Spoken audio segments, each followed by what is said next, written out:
ملتان زراعت اور جنوبی پنجاب کی عوام کے ساتھ ستلی ماہ کے سلوک کی وجہ سے احساس محرومی بڑھ رہا ہے۔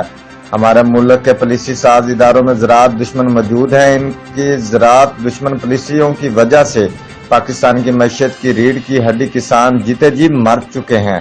کرپٹ مافیا ہر ادارے میں گھس گئے ہیں۔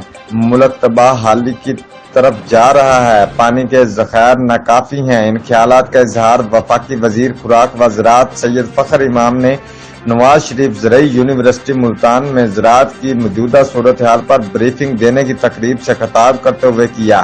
انہوں نے مزید کہا، جب تک عالمی سطح کے ایگریکلچر ریسرچ ادارے نہیں بنائے جائیں گے، ہمارا کسان اسی طرح برباد ہوتا رہے گا۔ استحصالی نظام کا خاتمہ وقت کی ضرورت ہے۔ جاپان اور چین کی طرح زراعت کے لیے ہنگامی طور پر اقدامات اٹھانا ہوں گے۔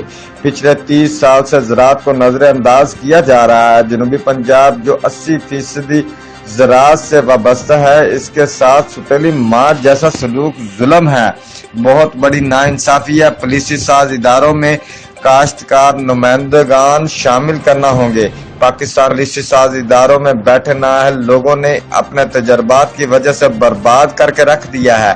ہر شعبے میں اسپیشلسٹ شامل کیے بغیر ملکی معاملات نہیں چل سکتے۔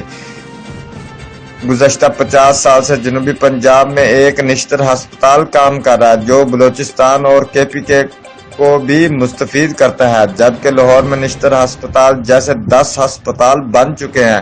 ملتان کا نشتر 2 کا منصوبہ بھی لاہور نواز پالیسی کی وجہ سے سست روی کا شکار ہے۔ جنوبی پنجاب کو بھی اس ملک کا حصہ سمجھنا ہوگا۔ امتیازی سلوک کی وجہ سے جنوبی پنجاب کی عوام علیحدہ صوبہ مانگ رہے ہیں۔ امتیازی سلوک کا یہ سلسلہ اب مزید برداشت نہیں ہو سکتا۔